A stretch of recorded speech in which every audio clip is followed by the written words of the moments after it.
ভয়াবহ ডেঙ্গু পরিস্থিতি আর চিকিৎসক সংকটে হিমশিম বরগুনার স্বাস্থ্য বিভাগ। থামছে না মৃত্যুর মিছিল। জরুরি অবস্থা ঘোষণার দাবিতে রাস্তায় নেমেছে সাধারণ মানুষ। বরগুনা থেকে সোহেল হাফিজের পাঠানো রিপোর্ট। সরকারি তথ্য সূত্রে সারা বাংলাদেশের 4 ভাগের 1 ভাগ ডেঙ্গু রোগী শনাক্ত হয়েছে শুধুমাত্র বরগুনা জেলায়। এ পর্যন্ত মৃত্যু হয়েছে 3 জনের। বেসরকারি হিসেবে এ সংখ্যা আরও বেশি। বর্তমানে 158 জন রোগী ভর্তি রয়েছে বরগুনা জেনারেল হাসপাতালে। সব মিলিয়ে এ পর্যন্ত ডেঙ্গু রোগী শনাক্ত হয়েছে 1,500-এরও বেশি। বরগুনা জেলাকে ডেঙ্গু হটস্পট ঘোষণা করে জরুরি ব্যবস্থা নেওয়ার দাবি স্থানীয়দের। আমি 2 দিন হয়েছে হাসপাতাল ভর্তি হয়েছি। ভর্তি হওয়ার পর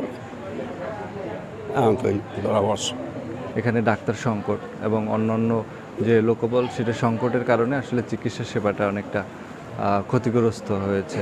12 লাখ মানুষের একমাত্র চিকিৎসা কেন্দ্র বরগুনা জেনারেল হাসপাতালে চিকিৎসক রয়েছেন মাত্র 10 জন। তার মধ্যে ছুটিতে আছেন 5 জন।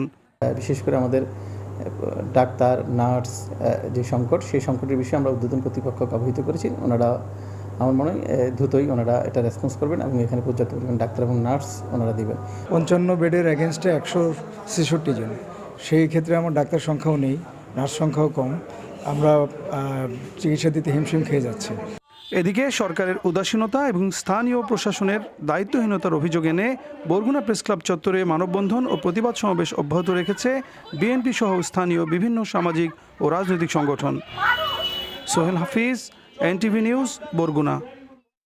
বান্ডেল থাকলে প্রতি সেনমানিতে টাকা বাঁচবে। বিকাশ সেনমানি বান্ডেল কিনে জিতুন প্রতি লেনদেনে।